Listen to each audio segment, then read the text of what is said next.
सफलता.com में आपका स्वागत है। मैं हूं आपके साथ पल्लवी और आज हम बात करेंगे आपकी सफलता की, यानी कि आप किस तरीके से सफल हुए। और आप ही में से कुछ ऐसे लोगों को हम चुनकर आपके सामने लेकर आए हैं, उनमें से कुछ छात्र भी हैं जो आपको बताएंगे कि किस तरीके से उन्होंने सफलता की बुलंदियों को छुआ, यानी कि सीढ़ियां कैसे पार करते चले गए। इस वक्त हमारे साथ जुड़ी हुई है बेहद ही खास मेहमान अंशिका बघेल। अंशिका 10th टॉपर रही हैं 2020 यूपी बोर्ड से आगरा की। बहुत बहुत स्वागत है आपका।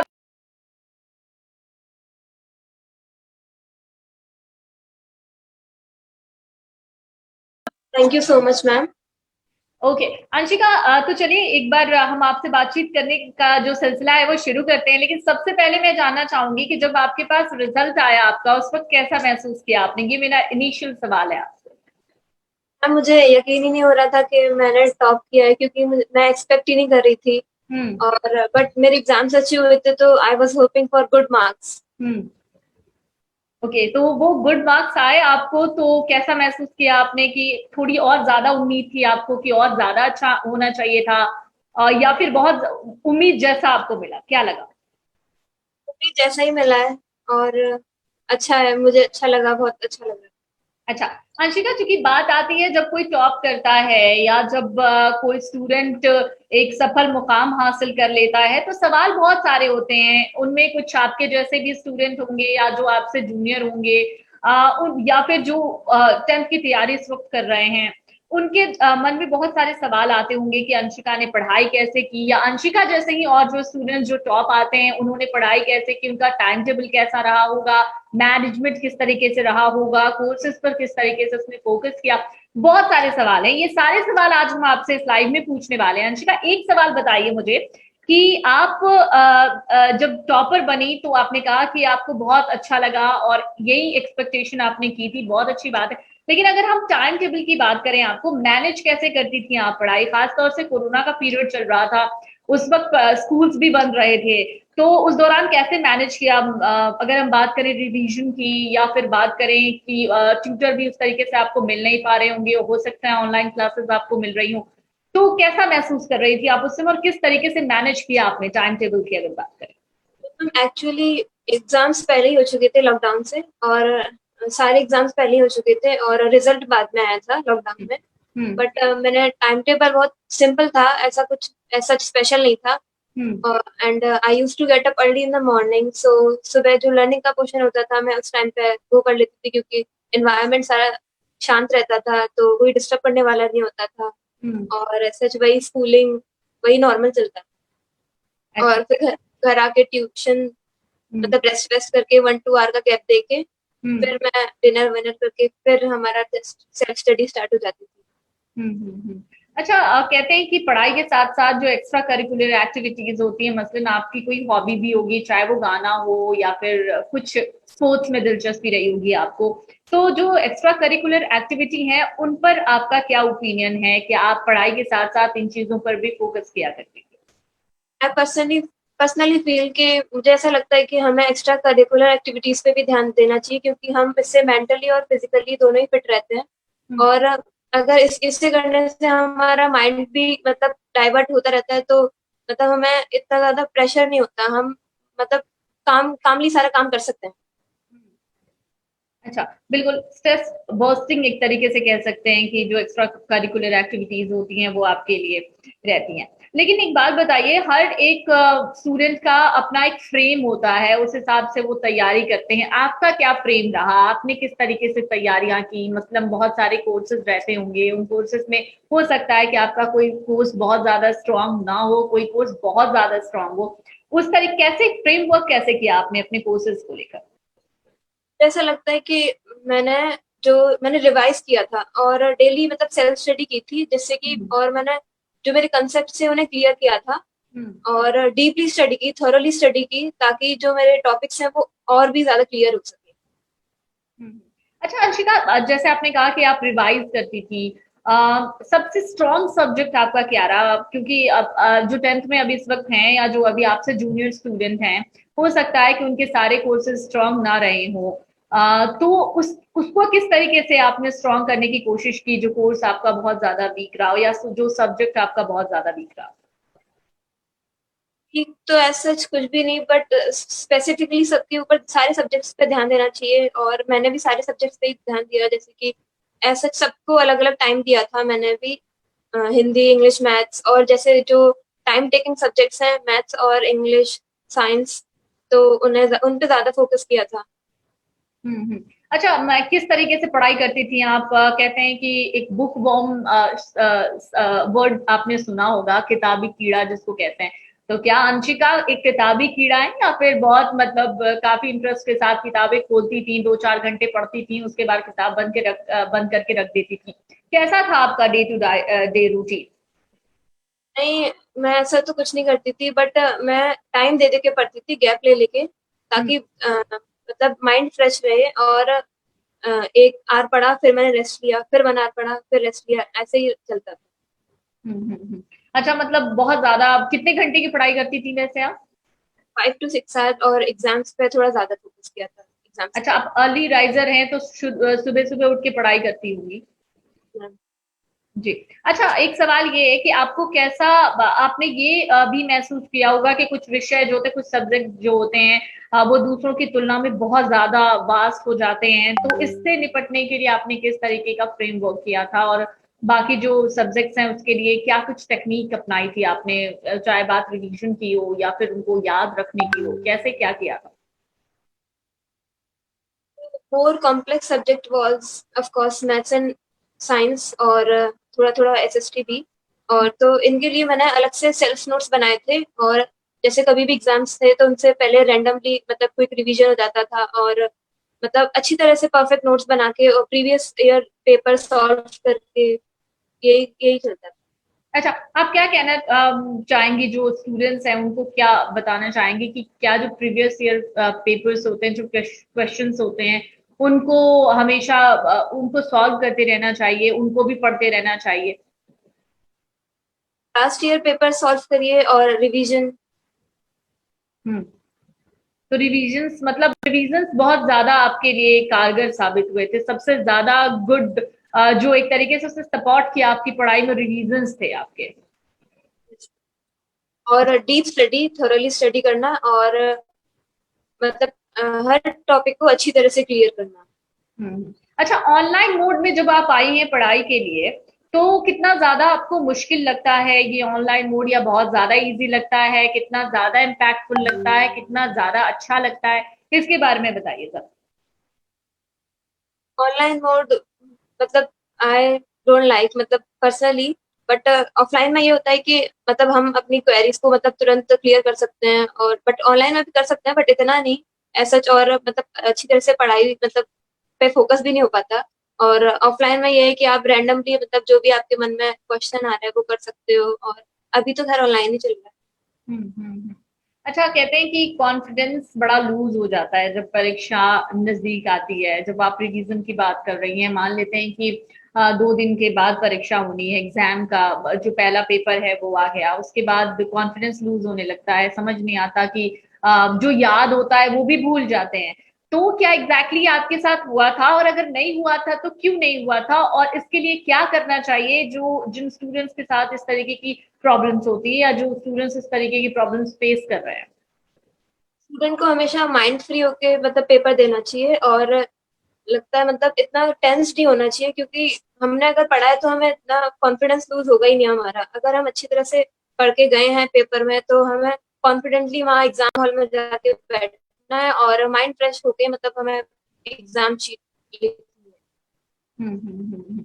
अच्छा, अब आपका जो स्कूल टाइम है वो अब खत्म हो गया एक तरीके से, अब आप कॉलेज टाइम में जा रही हैं।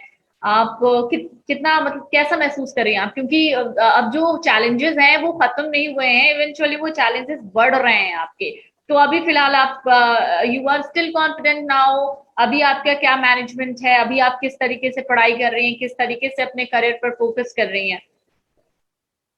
तो मैम अभी अभी तो कॉलेजिंग आए नहीं, अभी तो 11th 12th ही है, 2 years बाकी हैं अभी तो। हम्म। इतना कॉलेजिंग पे अभी ज्यादा फोकस नहीं है, क्योंकि अभी तो स्कूल लाइफ ही है। हम्म।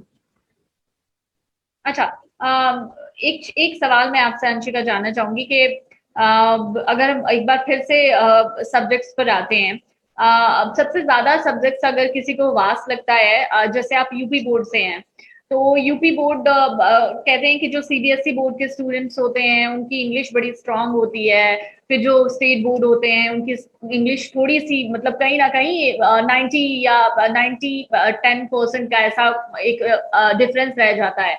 आपने किस तरीके से काम किया अपने बेसिक इंग्लिश सब्जेक्ट पे?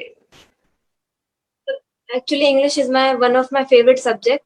ओके। तो मैं उस पर मतलब इंटरेस्ट है इंग्लिश में, इसीलिए मैं अच्छी तरह से इंग्लिश को पढ़ा करती थी। और science and English are my favourite, but ऐसा लगता है कि इंग्लिश पे ज्यादा फोकस करना चाहिए, क्योंकि अगर किसी को इम्प्रेस मतलब इम्प्रेसिव मोड में जाता अच्छा। अच्छा, एक चीज मैं समझना चाहूंगी आपसे कि घर में किस तरीके का माहौल मिला आपको पढ़ने के लिए? मसलन आपके मम्मी पापा बार बार कहते रहे कि पढ़ो पढ़ो पढ़ो, या फिर वो कहते रहे कि जब दिमाग शांत हो आराम से जब खुद से पढ़ने का मन करे तो पढ़ो? मतलब कैसा रहा आपका पढ़ाई को लेकर घर से किस तरीके का सपोर्ट रहा? नहीं, घर घर पे बहुत सपोर्ट मिलता था, और कोई भी मतलब प्रेशराइज नहीं करता था, जैसे कि मतलब पढ़ो पढ़ो पढ़ो। अगर मतलब मन है तो आप मतलब जो आपको करना है वो कर सकते हैं। बहुत सपोर्टिव एरिया था। हम्म। अच्छा, आगे करियर को लेकर क्या कुछ सोच रही हैं आप? क्या करना है, किस तरीके से तैयारियां कर रही है? कुछ हमसे शेयर करना चाहें अगर आप? I want to become a doctor, so hmm. I am preparing for NEET. अच्छा। अपने जैसे स्टूडेंट्स को या अपने से जूनियर स्टूडेंट्स को आप क्या सलाह देना चाहेंगी? किस तरीके से पढ़ाई की जाए, किस तरीके से सब्जेक्ट्स पर ध्यान दिया जाए, किस तरीके से मैनेजमेंट किया जाए? क्या एडवाइस होगी आपकी तरफ से? मुझे ऐसा लगता है कि मतलब हमें डेली कंसेप्ट्स को थॉरली अच्छी तरह से डीपली पढ़ना चाहिए, और मतलब जो आप पढ़ रहे हो पुराना उसे अच्छी तरह से रिवाइज करो, ताकि आप जो आप पहले पढ़ चुके हो वो भूले ना। और मतलब प्रीवियस ईयर पेपर सॉल्व कीजिए, ताकि आप मतलब रिवीजन में हो जाए, और आप जब 3 घंटे आप एग्जाम हॉल में बैठो तो आपको उसके लिए प्रैक्टिस रहे। अच्छा, पढ़ाई के टाइम टेबल को लेके आप क्या कहना चाहेंगी? कब कब पढ़ना चाहिए स्टूडेंट्स को? अरे, पढ़ाई के टाइम टेबल को लेकर आप क्या कहना चाहेंगी? कब कब पढ़ना चाहिए? जैसे कोई दिन भर किताबें लेके बैठा हुआ है या कोई 1 घंटे में सब कुछ पढ़ लेता है, तो आप किस तरीके से, अगर आपको कहा जाए कि आप एक डेली रूटीन बना दो मेरी पढ़ाई के, मतलब मैं एक स्टूडेंट हूँ, आपसे जूनियर स्टूडेंट हूँ, आई एम 8 9 और आई एम 7 या आई एम 6 स्टैंडर्ड, और मेरा अभी आगे आने वाले दिनों में मुझे 10th का टॉपर बनना है या मुझे बहुत अच्छे मार्क्स गेन करने हैं, तो फिर मुझे आप क्या सलाह देना चाहेंगी कि मेरा जो टाइम टेबल होगा, मेरा जो स्केड्यूल होगा, वो किस तरीके से आप प्लान करना चाहेंगी पढ़ाई का? हाँ, आपको 1 वीक और 2 वीक तो मतलब हैबिट डालनी पड़ेगी, क्योंकि हम्म। मतलब हमें पढ़ना है तो फिर तभी तो एग्जाम क्लियर हो पाएगा अच्छे से। तो हम्म। मतलब मेहनत तो हमें खुद से ही करनी है, बट ये है कि पढ़ाई डेली करनी है। अगर आप मतलब बीच में कभी भी स्किप करते हो तो आपका बीच में रह जाता है, तो हम कंप्लीट नहीं कर पाते। अच्छा, मान लीजिए मैंने आज 2 चैप्टर पढ़ लिए, फिर कल मैंने उस 2 चैप्टर को रिवाइज नहीं किया और मैं अगला चौथा या पांचवा चैप्टर पढ़ रही हूँ, तो आप इस पे क्या कहना चाहेंगी? मुझे क्या एडवाइस देना चाहेंगी अगर मैं एक स्टूडेंट हूँ तो, कि आपको किस तरीके से पढ़ना है? नहीं, उस जो जो जो जो 2 चैप्टर आपने पहले दिन पढ़े उसको भी उस दिन अगले दिन रिवाइज करना है, क्या कहना चाहेंगे? आप जो पुराना पढ़ा था आपने वो भूल चुके हो आप, और ना तो आप पुराना वाला कर पाए ना आगे वाला। अच्छा, तो फिर क्या करें उसके लिए? मतलब जो पुराना पढ़ा था वो भी पढ़ना पड़ेगा और नया वाला भी पढ़ना पड़ेगा? हाँ, अच्छा, सिलेबस ओके, इसी मतलब तरीके। इफेक्टिवली मतलब सिलेबस अगर आपका पूरा हो रहा है और पहले, तो फिर आप रिवीजन का टाइम मिलता है आपको, और पेपर सॉल्व करने का टाइम मिलता है। हम्म। अच्छा, और एक चीज और बताइए कि पढ़ाई के वक्त दिमाग इधर उधर भागता है, ये आपको भी मालूम है, शायद आपके साथ भी हुआ होगा, तो कंसंट्रेशन नहीं रहती, अगर कोई कुछ बोल दे तो उसकी वो तरफ दिमाग चला जाता है, तो कंसंट्रेशन के लिए आपने क्या किया? किस तरीके से खुद को कंसंट्रेट किया? एक अलग कमरे में खुद को बंद करके पढ़ाई करती थी, या फिर जब पढ़ाई करती थी तो सबको बोल देती थी कि मैं भी पढ़ाई कर रही हूँ, मुझे कोई डिस्टर्ब नहीं करेगा, कोई आसपास कुछ बोलेगा भी नहीं? कैसे आप कॉन्फिडेंस कैसे गेन किया आपने? कॉन्सेंट्रेशन कैसे गेन किया आपने? मैंने एक्चुअली मतलब जो कहते हैं ना कि मतलब योगा एंड एक्सरसाइजेस, हम्म। ये रोज हर स्टूडेंट्स को डेली करना चाहिए। और अगर आपका टाइम मतलब ठीक नहीं हो पा रहा है, मतलब अच्छे से आप कंसंट्रेट नहीं कर पा रहे हो, तो माइंड फ्रेश करने के लिए म्यूजिक, मैं तो यही करती थी, म्यूजिक सुनती थी, और यही मतलब हॉबी थी मेरी ऐसा जैसे कि म्यूजिक सुन लिया और फिर थोड़ा माइंड मतलब वहीं फोकस करने लग जाता था, उसके बाद फिर आप देखिए थोड़ा सा फिर स्टडी शुरू कर देती थी। अच्छा, स्टडीज के बीच में वो म्यूजिक के लिरिक्स याद नहीं आते थे? नहीं नहीं। अच्छा, मतलब फुल कंसंट्रेशन रहता था। हाँ, मतलब योगा करना, बस यही। अच्छा, डाइट को लेके आप क्या कहना चाहेंगे? डाइट कैसी होनी चाहिए? मसलन you are fond of junk food या फिर घर का खाना? किसी भी स्टूडेंट को आप क्या सलाह देना चाहेंगे? स्टूडेंट तो क्या कहते हैं, जंक फूड का ही फॉन्ड ऑफ होता है, बट अच्छा। और मतलब अच्छा फूड भी खाना चाहिए और मतलब जिसका मन करे वो जंक फूड भी खाए, बट अच्छा, एक्सरसाइज मतलब आप खाने का कर रहे पढ़ाई हो। लिखाई से कोई लेना देना नहीं है ना? हाँ, मुझे नहीं लगता ऐसा। अच्छा, ऐसा नहीं होता कि पढ़ाई किताब खोली और गोलगप्पे का ख्याल आ गया मन में, मतलब ऐसा हो सकता है ना? अगर ख्याल आए तो खा लेना चाहिए, फिर पढ़ना भी चाहिए, है ना? हाँ बिल्कुल। बिल्कुल। अच्छा, एक आखिरी सवाल आपसे अंशिका, एक अंतिम सवाल है ये कि आप हमारे इस प्लेटफॉर्म से, सफलता के प्लेटफॉर्म से आप क्या कहना चाहेंगे हमारे व्यूअर्स को, खास तौर से सारे स्टूडेंट्स को, कि एक बेहतर मुकाम हासिल करने के लिए, एक सक्सेसफुल ग्रेड हासिल करने के लिए, एक बेहतरीन मार्क्स हासिल करने के लिए, एक बेहतरीन डिग्री अपने पास रखने के लिए क्या कुछ करना पड़ेगा? First of all, thank you, ma'am, for joining me on this webinar.